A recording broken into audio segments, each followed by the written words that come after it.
Everyone's talking about Venezuela now. Sanctions, oil, democracy, celebrations. But that's not the real story.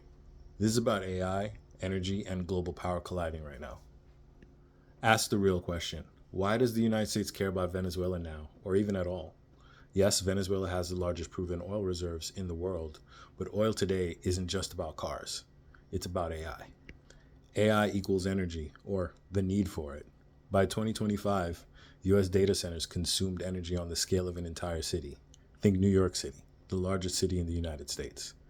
And AI investment is now the backbone of the United States economy. That investment cannot function without massive energy inputs. The US energy reality is that around 75% of energy comes from fossil fuels, 26% from crude oil, 37% from natural gas, 10% from coal. If AI keeps scaling, fuel demands will explode with it. And that means one thing: more oil, not less. And all we have to do is to simply change the ratios of what we produce and refine. So Venezuela matters in all this because it holds the largest crude oil reserves in the world. Control the fuel and you control AI scalability, especially when you don't control the raw materials. Step in China. So China controls roughly 44 to 40% of rare earth minerals globally, and it controls 90% of refining capabilities. The US sits just below 2% of possession.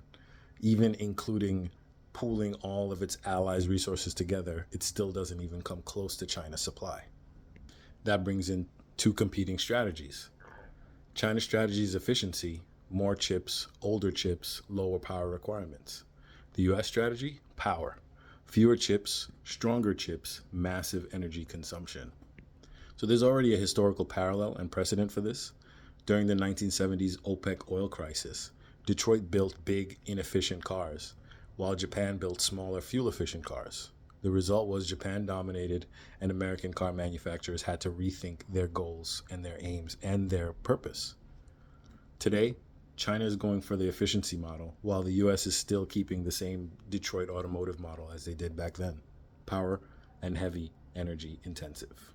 So let's talk about Venezuela's relationship with China. Venezuela produces 1.1 million barrels a day of oil. About 36% of that used to go to China. That's roughly 360,000 barrels a day.